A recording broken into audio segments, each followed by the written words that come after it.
오늘부터는 성경 속의 그 인물을 함께 만나보려고 합니다. 한번 생각해 봤어요. 어떤 사람을 먼저 만나는 것이 좋을까? 구약에 있는 사람이 더 나을까? 신약에 있는 사람이 더 나을까? 구약에는 12제자, 12지파의 야곱의 12아들이 있는가 하면 신약에는 이제 12제자들이 있고, 그런 밖에도 성경 속에 나오는 우리에게 영향을 끼쳐준 많은 사람들이 있는데, 어떤 사람을 만나는 것이 좋을까? 익히 아는 사람을 만나야 되겠다. 그래서 이제 구약의 한 사람, 신약의 한 사람, 이렇게 차례로 이렇게 말씀을 나누려고 그러는데, 오늘은 그 첫 번째로 베드로를 함께 만나보자. 그래서 위대한 제자 베드로라고 제목을 잡아봤습니다. 보통 성도들이 알고 있는 예수님의 제자 그러면 베드로, 그죠? 예수님의 수제자죠. 그래서 그분이 처음 등장하는 누가복음 5장을 본문으로 삼았거든요. 베드로, 그에게 여러 가지 이름이 있었어요. 히브리 말로는 시므온, 헬라어로는 시몬, 아람어로는 게바. 이 게바라는 이름을 또 헬라어로 그대로 번역하니까 이게 베드로가 돼요. 그리고 그 뜻을 반석이란 이런 의미로 아주 여러 가지 의미를 가지고 있는 이런 사람인 거예요. 근데 그의 이름이 시몬, 그런데 이제 요한복음 21장에 보면은 예수님이 그를 뭐라고 부르는가 하면 바요나 시모나 그래요. 바요나, 요나의 아들. 그래요. 그럼 뭐예요? 우리는 그러죠. 아버지와 아들은 같은 것. 요나의 아들은 누구예요? 요나와 같은, 이런 의미가 되죠. 그죠? 요나와 같은.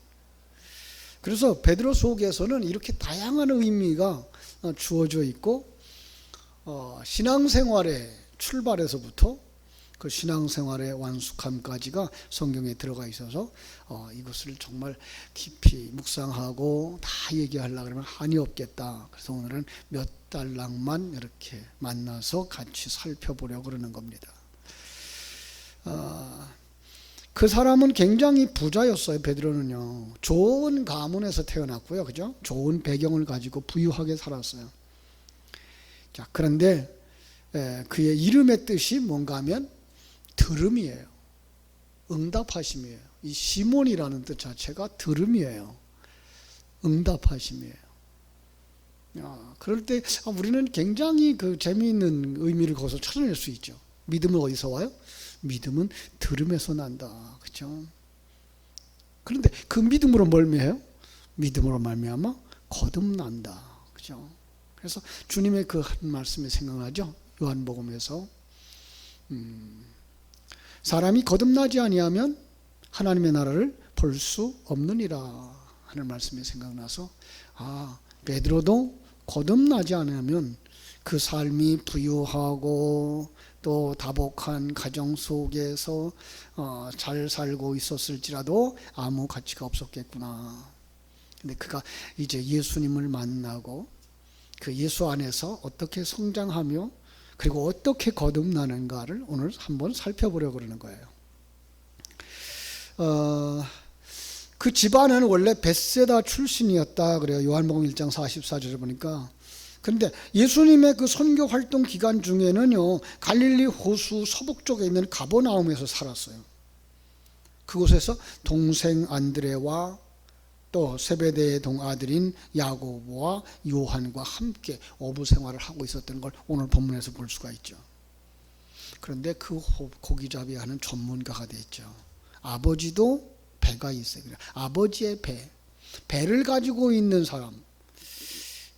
참 과거 옛날이 되겠습니다만, 그죠?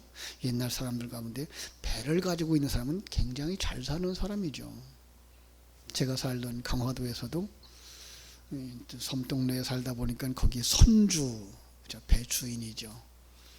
그 사람은 굉장히 부자였어요.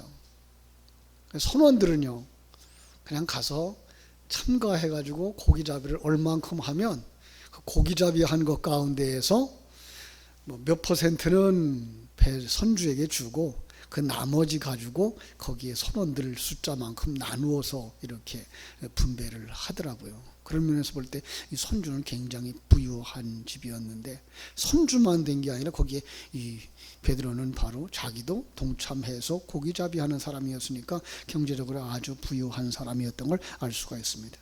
그가 오늘 본문에 보니까 게네사렛 호수, 그 갈릴리죠. 갈릴리 호수는 사실 크지도 않고요, 작지도 않아요. 그래서 어떤 때는 바다라고 부르기도 하고 어떤 때는 호수라고도 부르기도 하는데 오늘 본문에 보면 호수라고 이렇게 되어져 있어요. 그죠?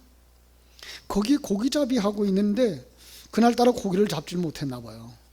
고기잡이하는 배에 올랐어요. 예수님이 그 중에 하나의 배에 올라서 조금 좀 띄워달라고, 육지에서 조금 띄워달라고.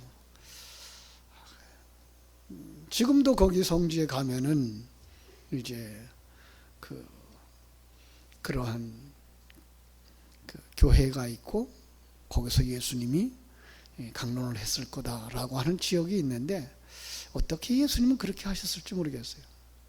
바닷가, 호숫가니까 조용하죠. 사실 바다가 아니고 호숫가니까 배를 좀 뗀 다음에 그 앞에 있는 이들을 향하여서 말씀을 전했어요. 자, 말씀을 전하는 동안에 누가 제일 잘 들었을까요? 배 주인이죠. 그죠? 배 같이 타고 있는 사람, 같이 있었으니까. 그죠? 근데 설교의 효과는 언제 나타나죠? 설교의 효과는 그 말씀을 듣고 행동으로 옮길 때 나타나죠. 오늘 본문의 말씀이 바로 그 얘기를 하는 거예요. 베드로에게 설교를 하는 데서 끝이지 아니하고 행동을 하라고 요구하시는 거죠. 깊은 데로 가서 그물을 내려 고기를 잡으라. 여러분 같으면 어떻게 했겠어요? 고기잡이 하는 사람이 언제 신바람이 날까요? 그냥 그물을 올릴 때 그물에 막 고기가 막 딸려 올라와서, 그죠? 그물 반 고기 반 이렇게 배에 가득 찼을 때 그때 힘든 줄도 몰라요. 그죠? 그런데 고기가 하나도 안 올라올 때, 그죠? 그물을 계속 올리는데도 불구하고 고기가 안 보여. 얼마나 힘들겠어요. 그런가 하면 또 그물을 추스려서 또 내리고 또 거두고 하는데 고기가 하나도 없어. 아주 지칠 대로 지쳐있는 그게 베드로의 상태였죠. 그런데 그가 예수님의 설교를 듣고 났는데 예수님이 뭐라고 말씀하셔요? 깊은 데로 가서 그물을 내려 고기를 잡으시오 그래요. 자, 베드로가 어떻게 반응하죠? 선생님, 우리가 밤새도록 고생했어요. 우리 여기서 잔뼈가 굵은 사람들이에요. 그런데 선생님의 말씀에 의지하여, 어떻게 해요? 말씀에 의지하여. 예. 여기에 기적의 근거가 있어요. 하나님의 말씀에 근거하여 그물을 내립니다. 저도 바닷가 사람이라 뭐 큰 바다에는 못 나가봤습니다만은 뭐 갈릴리 호수만한 바다에서 그물을 내려보고 그물을 올려보고 했어요. 그물을 내리고 또 그물을 올리면 거기에 뭐 저는 큰 고기는 못 잡았습니다만 전어, 또 대화라고 하는 이제 큰 새우, 그런 것들을 이렇게 잡아봤는데 어느 정도 있다가 이제 그물을 다시 끌어올리죠. 자, 그날 밤새도록 고기를 못 잡았는데 이번엔 그물이 안 올라오네요. 그럴 때 무슨 생각이 나죠? 그물이 어디 걸렸나 보다. 근데 전혀 안 올라오는 게 아니라 올라오는 거예요. 그런데 이게 얼마나 무거운지, 그죠? 그러더니 그냥 고기가 새까맣게 보이는 거예요. 야, 고기야 어디 갔다 왔냐? 암만 해도 내 배에 다 챙길 수가 없는 거예요. 배가 얼마나 컸는지 모르지만 내 배에 다 채울 수가 없는 거예요. 그래서 그 육지에다 대고 소리를 쳐가지고 배를 다시 하나 불러다가 그 배에도 가득 채웠다. 그 모습을 빙긋이 쳐다보는 예수님 계셨어요. 그죠? 여러분, 우리의 삶의 현장을 내려다보고 계시는 주님, 오늘 이 예배하는 장면도 우리 주님은 보고 계실 것이고, 그죠? 우리가 삶의 현장에서 오늘 어떻게 살았는지 그 순간순간도 하나님은 우리를 지켜보고 계셨을 거예요. 그죠? 고기를 다 담은 베드로가 예수님 앞에 다가오더니 무릎을 푹 썩 꿇습니다. 뭐라 그랬을까요? 여러분 같으면 뭐라 그랬을까요? 아이고 감사합니다. 그런데 베드로는 여기서 그러지 않았어요. 그죠? 주여 나를 떠나소서 나는 죄인입니다. 여러분 우리는 이 유명한 사건이기 때문에 너무나 잘 알아요. 까닭에 여기서 베드로가 이렇게 말한 것을 두고 그저 겸손이라고 간단하게 넘어가기는 쉽지만 전후 상황을 살펴보면요, 베드로는 거기서 큰 발견을 하는 겁니다. 뜻하지 않은 엄청난 대박 터진 사건. 그런데 밑도 끝도 없이 주여 나는 죄인으로소이다 떠나십시오. 여러분 이상한 일 아닙니까? 그래서 한번 오늘 우리의 현실에 이런 일이 일어난다면 우리는 어떻게 반응했을까?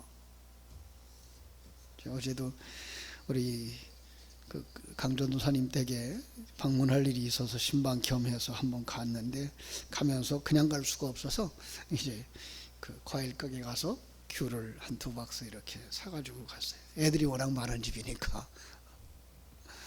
과일 가게에 가서 갑자기 생각이 났어요. 과일 가게 어느 날 하루 종일 손님 한 사람도 돌아오지 않을 때 파리만 날리던 그런 가게, 저녁이 다 돼서 문을 닫으려고 하는데 예수님이 찾아왔어요. 내가 이 가게 앞에서 좀 전도를 좀 하고 싶은데, 노방전도를 하고 싶은데 허락하겠느냐고. 그래서 가게 주인이 그러라고, 어려운 일도 아니니까 허락을 했죠. 예수님이 그 길에 현관에서 이제 과일 상자 하나를 이제 강대상으로 삼아서 지나가는 사람들을 향해서 설교를 하는 거예요. 그런 후에 예수님께서 이 가게 주인한테 뭐라 그런가 하면, 문 닫지 말고 1시간만 더 장사해 보라고. 그러면서 이렇게 외쳐보라고. 여기 맛있는 과일이 여기 있다고, 오셔서 이 과일을 사가라고. 뭐라 그래요? 하루 종일 파리만 날렸는데 아무도 없었는데 그래도 예수님께서 말씀하시니까 한번 해보겠습니다. 그리고서 다시 이제 소리를 치는 거죠. 여기 맛있는 과일이 있다고. 그런데 이게 웬일입니까? 갑자기 사람들이 몰려들기 시작하는 거예요. 그 반 시간도 안 해서 가게 안에 있었던 과일이 그냥 청소하듯이 다 없어진 거예요. 다 팔린 거예요. 대박이죠, 그죠? 여러분, 그러한 말도 안 될 기적적인 대박이 터진 거예요. 여러분 같으면 뭐라 그럴까요? 주여 떠나소서 나는 죄인입니다. 그러겠어요? 안 그래도 장사가 좀 안 돼 죽을 지경이니까 예수님 그 한마디 때문에 모처럼 가게가 청소하다 다 팔렸고 두둑한 지폐 뭉치가, 돈 뭉치가 손에 잡혔는데 예수님 보고 가라 그러는 사람은 없겠죠. 아마 여러분이나 저나 그랬을 거야. 아이고 예수님 정말 감사합니다. 예수님께서 이렇게 저를 축복해 주시니 제가 살맛이 납니다. 제가 이제는 예배도 잘 드리고요, 헌금도 잘 할게요. 아마 그랬을 거예요. 머리 빠르게 돌아가는 사람은 요즘 불경기인데 그죠? 일주일에 한 번만이라도 좀 오십시오. 일주일에 한 번만이라도 이렇게 대박을 터뜨려 주십시오. 아니 그것도 힘드시면 한 달에 한 번만이라도. 그죠? 누가 봐도 이렇게 말해야 마땅할 것 같은 그 자리에 베드로가 입을 열었어요. 뭐라고요?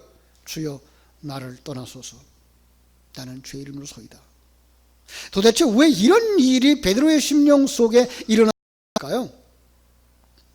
그 이유는 바로 그 자리에서 베드로는 성자 하나님을 배웠기 때문이에요. 하나님을 배웠던 거예요. 그 위대하신 거룩하신 하나님을 보자 자기가 얼마나 추하고 얼마나 부끄러운 죄인인가가 보였던 거죠. 그래서 오늘 본문은 5절에서 뭐라 그러는가 하면, 선생님의 말씀에 의지하여, 선생님 우리들이 밤새도록 고기 잡은 것이 없지만, 그죠? 선생님 말씀에 의지해서 내가 그물을 내리겠습니다. 선생님이라고 불렀어요. 그런데 8절에 가보면 선생님이 아니라 주여 이렇게 바뀌어져요.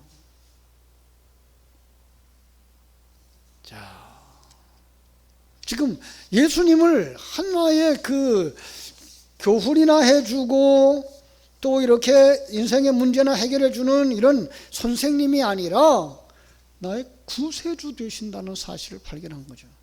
그 구세주 되신 하나님의 존재를 예수 안에서 본 거죠. 베드로는 알았습니다. 자신이 죄인됨과 성자 하나님의 임재, 이대로 가다간 죽는다 알았던 거죠. 그래서 주님 뭐라고 말씀하셔요? 두려워하지 마라. 이제후로는 내가 사람을 취하리라. 다른 성경에 보면 뭐라 그래요? 사람을 낚는 어부가 되리라. 그죠? 자, 그랬더니 이 베드로 어떻게 결심하고 따라갑니까? 10절에 보니까, 그죠? 11절에 보니까 그들이 베드로를 육지에 대고 모든 것을 버려두고 예수를 따라갑니다. 예. 여러분, 이것은 베드로의 새로운 신앙의 출발입니다. 그는 유대인이었습니다.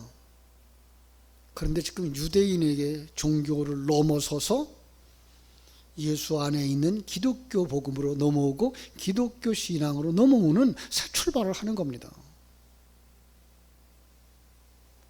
여러분, 이것이 우리 신앙생활에 있어서 정말 예수의 사람으로 바뀌어지는 기적인 거죠.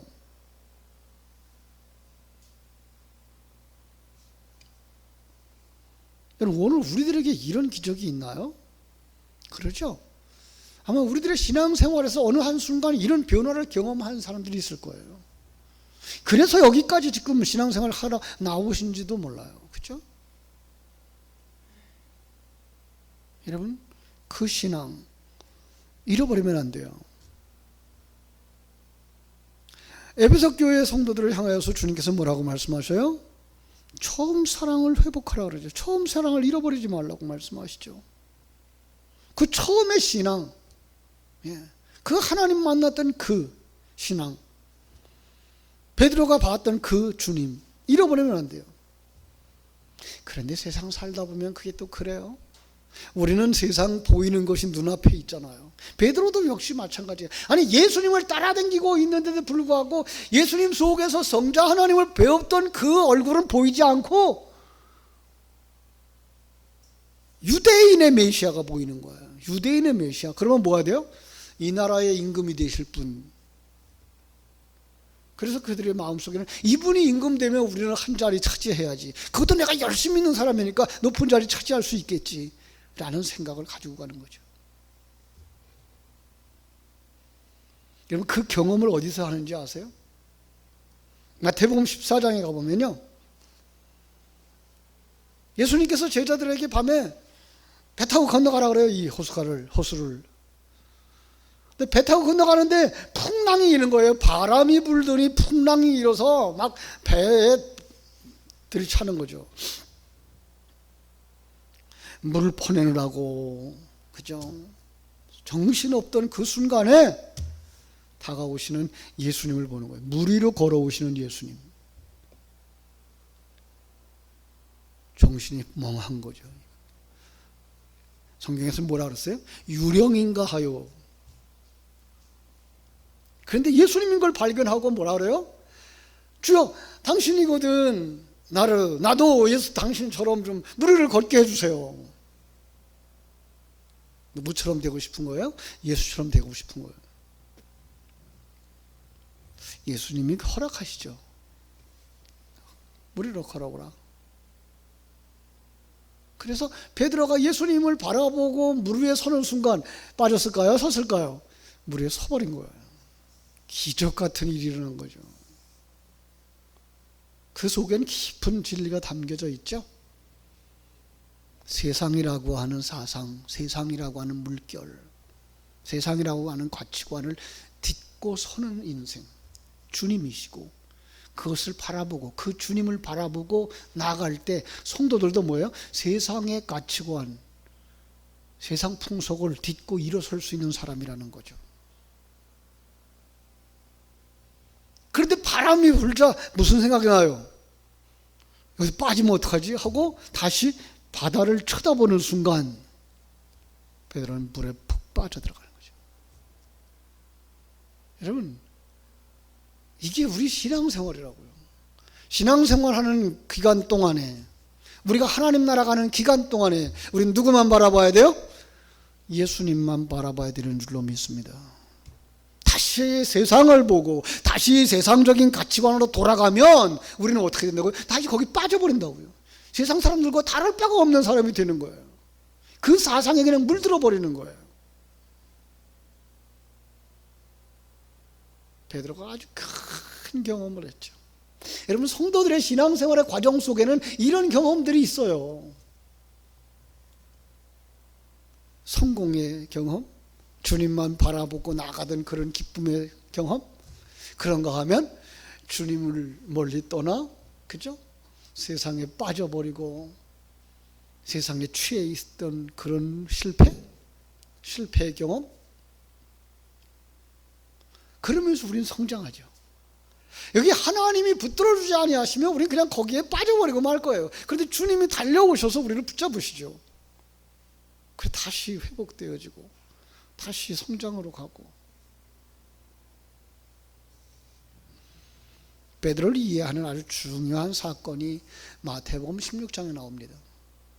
마태복음 16장에 보면 주님과 동행하면서 예수님을 경험하는, 그리고 예수님을 알아가는 과정이 나오는데, 그 예수님의 이제 사역이 3년 반 거의 마지막 때가 다 되어가지고 갑니다. 가이사랴 빌립보에 도착한 예수님, 조용한 시간을 가지고서 제자들과 이제 신앙 상담을 할 수 있는 그런 좋은 시간을 가졌어요. 묻고 싶으죠. 야, 사람들이 나를 누구라 그러니? 그랬더니 뭐라 그래요? 아유, 사람들은요, 너를 세례 요한이라고 이렇게 보는 사람들도 있어요. 엘리야라고 보는 사람들도 있고요. 에레미야나 선지자 중에 하나라고 보는 사람들도 있어요. 뭘 보지 못한 거죠?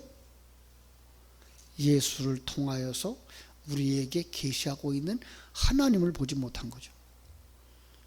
예수님과 함께하는 성자 하나님의 임재를 보지 못한 거죠. 그럴 수 있어요. 세상 사람들이니까, 보이는 것이 전부이니까, 아직 거듭나지 못했으니까. 그래서 다시 물어봐요. 그럼 나와 3년 반 동안을 함께 살고 함께 고생을 고락을 나눈 너희들이 본 나는 누구냐? 그때 베드로가 대답을 합니다. 주는 그리스도시요 살아계신 하나님의 아들이십니다. 이 고백 속에 주님 만나면서 받은 은혜의 경험, 3년 반 동안에 동행하면서 겪은 하나님만 하실 수 있는 수많은 사건들. 여러분, 우리가 하나님 앞에 눈 감고 기도하는 순간에 여러분이 예수님 만나고 지금까지 걸어온 길에 하나님이 역사하셨던 수많은 사건들, 그러면서 결론을 내야 되는 거죠. 어떤 결론? 주님밖에 없습니다. 주님이 이 손 놓아버리면 난 저 지옥에 떨어지고 맙니다. 주님은 하나님의 아들이십니다. 주님은 하나님의 큰 계획을 우리에게 계시해 주신 계시의 도구고요, 천국을 보여주신 천국의 창문이시고요, 우리로 하여금 천국 사람으로 살게 하시는 생명이십니다. 주님이 말씀하신 그대로 주님은 길이요 진리요 생명이십니다. 나를 하나님의 아들로 완성시키실 분이고요, 나를 그리스도의 신부로 완성시키실 분이고요, 나를 성전으로 만들어 주실 분입니다. 어떻게? 진리를 통해서, 성령을 통해서, 우리가 살아가는 삶의 경험들을 통해서. 그래서 성도들의 삶은 뭐예요? 일어나는 사건과 상황 속에서 합력하여 선을 이루시는 하나님을 보는 거죠. 사랑하는 여러분, 요즘 전염병 때문에 굉장히들 두려워한다 그러죠. 근데 그냥 걱정하지 않아도 돼요. 그죠? 벌써 한 2주간이 넘었는데 그중간에 우리 한국에서 1명 죽었어요? 안 죽었어요? 1명도 안 죽었어요. 그런데 2주간 동안 교통사고로 몇 사람 죽었을까요? 아마 수명 몇 사람 죽었을 거예요. 몇 사람. 그죠? 그럼 전염병이 더 무서워요? 교통사고가 무서워요? 사실 교통사고가 더 무서워요. 그럼 교통사고가 무서우니까 차 안 타실래요? 그런데 왜 그렇게 전염병들을 무서워한대요? 그 참 세상의 바람이 너무 무서워요. 세상의 바람. 세상의 그 유혹의 바람, 공포의 바람이. 그것 때문에 지금 예배당에 사람들의 숫자가 쭉 빠져나갔고요. 예. 예배당 오기질조차도 두려워하고 있고요. 모이는 것을 두려워하니까. 물론 조심해야죠. 뭐 일부러 퍼뜨릴 필요는 없죠. 그러나 건강한 몸, 그죠? 그리고 하나님이 우리의 인생을 인도하고 계시다는 사실을 믿는다면, 그리고 완성된 사람만 하나님이 데려가신다는 사실을 믿는다면, 여러분 두려워할 이유가 없죠. 두려워할 이유가 없죠. 자, 그런데 여러분, 우리는 또 실수하는 이 베드로의 모습을 봅니다. 그죠? 그렇게 신앙 고백을 해서 예수님의 칭찬을 들었는데 또 넘어지네. 또 넘어져. 여러분, 왜 이 연약한 베드로의 모습이 우리를 실망시키죠? 제가 그렇게 그려드렸어요. 복음서하고 사도행전을 하나로 묶어서 우리의 구원이 무엇인가를 보여주고 계시는 이게 신약성경이라고. 복음서에 나오는 제자들의 모습은 아직도 거듭나지 못한 자들의 모습.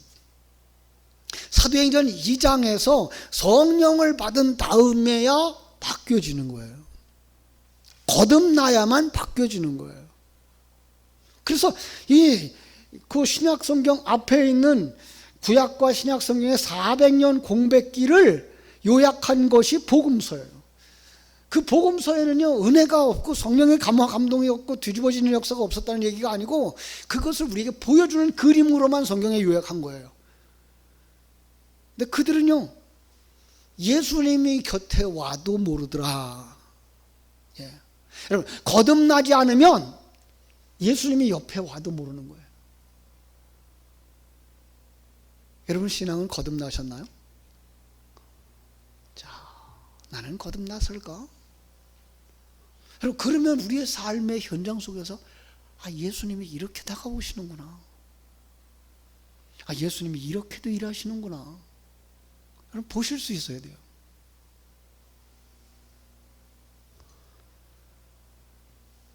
저는 이번에 우리 유초등부의 전도사님으로 모시기로 했던 강전도사님과 그 가정에 일어나는 일들을 이렇게 보면서 하나님이 이렇게도 일하시는구나.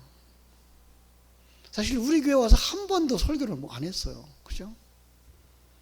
근데 우리 마음속엔 그냥 교회 전도사로 초빙을 하기로 약속을 했어요. 그 다음 주간부터 남편 목사님이 병원에 입원하시게 된 거죠. 우리는 남편 목사님 보지도 못하고 그분이 오셔서 중고등부 사역했으면 좋겠다라고 기대를 했고요. 벌써 1월달 한 달 다 지나가고 6월달 중간까지 왔어요.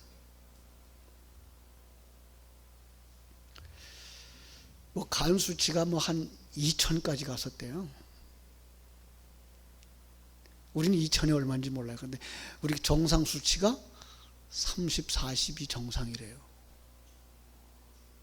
그러니 그렇게 조금 더 노화되어지면 간이식이 아니면 회복 불가능이래요. 황달이 얼마나 심한지 12가 마지막인가 그렇게 됐는데 11.5인가까지 올라갔대요. 온 몸이 그냥 황달이 다 끼었던 거죠. 근데 지금은 내려와서 간 수치가 지금 한 100 정도, 황달 수치가 2 정도. 보통 우리 그 황색인종들은 한 1.7 정도 된대요, 황달에. 근데 그거 조금 넘어서 있고. 지난 해에도 우리가 기도회를 했지만 다니엘 기도회를 하면서 헌금했던 것들을 지역에 있는 목사님들, 그때에 그 21명의 그 도와주자는 사람이 나왔을 뿐만 아니라 그 외에도 남은 돈을 가지고 이제 각 지구에 추천을 받아서 나눠드리겠다, 추천을 해달라. 그때 마침 그 연락을 제가 받았어요. 그리고 추천서를 이제 작성을 해서 그것도 막 주일날까지 해달래요. 그 정보를 다 얻은 건 주일날 오후였어요. 아니 주일날 예배 시간에 어떻게 마감을 하느냐고요. 그래서 마감한 거지 넘어서서 올렸어요. 상황이 이러니까 도와줬으면 좋겠다. 우리 경기 서부 지역에서 3사람을 이렇게 신청을 했다고 그래요. 근데 감사하게도 2사람이 됐는데 그 중에 한 사람이 이제 그 강전도사님 남편인 김 목사님 된 거예요. 어제 그래서 이제 그 물질도 전달해 줄 겸 본부에서 오니까 저도 이제 가서 이제 가족들을 만나고 인사를 하고 왔는데 한 300만 원의 헌금을 전달을 해준 거죠. 그러면서 느끼는 건 하나님만 의지하면서 살아가려고 하는 그 두 내외의 모습 속에 하나님은 이렇게도 일하시는구나. 어떻게 저를 또 만났으며 우리가 그렇게 만났으며 그 기회에 어떻게 물질이 이렇게 공급되어지는가. 우리 같으면 그렇게 대단하지 않아요. 그런데 그 집 식구는요, 아기가 7이에요. 고만고만. 그들에게도 그 물질은 굉장히 가뭄의 단비처럼 소중한 거죠. 하나님은 이렇게도 일하시는구나. 베드로의 사건 속에서 우리는 그걸 볼 수가 있는 거죠. 그런데 그 사도행전 2장의 역사, 성령이 임하시면 거듭나죠. 근데 성령이 임하셔서 우리는요, 사도행전 2장에 나오는 성령이 임했고 그들이 성령 받았고 방언 말했고 예언을 말했고 하는 그 정도로 보고 있는데요, 이건 얼마나 엄청난 사건인가 하면 처녀가 성령으로 잉태하는 사건과 똑같은 사건이에요. 우리는 안 놀래요, 이런 말 가지고는. 그죠? 그럼 이런 말은 놀래나요? 마른 뼈가 살아나는 기적이에요. 너무 놀라서 기침이 다 나오죠. 그죠? 소경이 눈을 뜨는 기적이고요. 그죠? 그러니까 하나님의 역사가 이렇게 성령의 임하심으로 말미암아서 거듭나는 건 지옥 갈 사람이 하나님의 사람으로 바뀌어지는 거예요. 사람이 하늘나라 생명을 가지는 거예요. 그리고 하나님의 그 가치관을, 하나님의 관점을, 하나님의 일하심을 바라보는 사람으로 변하는 거예요. 베드로가 이 순간을 경험한 후에 사도행전 요한복음 21장의 말씀처럼 성령에 사로잡힌 바 되어서 그는 사명자의 삶을 살아갑니다. 정말 사람을 낚는 어부가 되어져 갑니다. 성전 미문에 앉아있는 병자를 고치죠. 한 번 설교하는데 3,000명씩 돌아오죠. 옥에 갇혔던 베드로가 천사가 풀어줘서 자유를 얻게 되는 기적을 체험하죠. 고넬료의 가정으로 인도함을 받는 환상과 함께 그 가정에 들어가서 가정 부흥회를 하는 등등 정말 새로운 인생을 살아가는 바울의 모습, 베드로의 모습을 우리는 볼 수가 있습니다. 그의 생애 마지막에 부분만 말씀드리고 마치겠습니다. 흩어진 유대인들에게 이제 나이 드신 이 베드로 사도가 흩어진 유대인들에게 보내는 편지가 베드로 전서와 베드로 후서입니다. 근데 베드로 전서에는 박해 속에 있는 성도들을 위로하고 격려하면서 편지를 쓰는 건데, 그들이 고생을 하고 질병 속에 있고, 그러니까 뭐라고 말씀하시는가 하면은, 모든 육체는 풀과 같고 그 모든 영광이 풀의 꽃과 같으니 풀은 마르고 꽃은 떨어지되 오직 주의 말씀은 세세토록 있도다. 인생 그 뭐 대단한 건지 아니야. 어린아이의 시절을 지나고 청년기를 지나고 결혼해서 가정을 이루고 나이 들고 병들어 죽지요. 한순간이라는 거죠. 마치 꽃이 피었다 지는 것처럼 잠깐이라는 거예요. 그런데 그걸로 끝나지 않는다는 거예요. 하나님의 약속 보지 않느냐, 영원한 세계가 있지 않느냐, 우리 그거 바라보고서 위로를 받는 거죠. 이건 초대교회의 엄청난 위로였어요. 그리고 그 위로하는 그들을 향해서 또 계속해서 말해요. 베드로전서 2장 9절에 보니까 너희들은 누구냐? 너희는 택하신 족속이요 왕같은 제사장들이요 거룩한 나라요 그의 소유된 백성이니. 여러분 누구라고요? 우리는 하나님의 자녀요, 택하신 족속이요 왕같은 제사장이요 거룩한 나라요 하나님이 기뻐하는 아들이요, 예수님이 그렇게 사랑하는 신부요, 성령님이 충만하기를 원하시는 성전이라는 사실.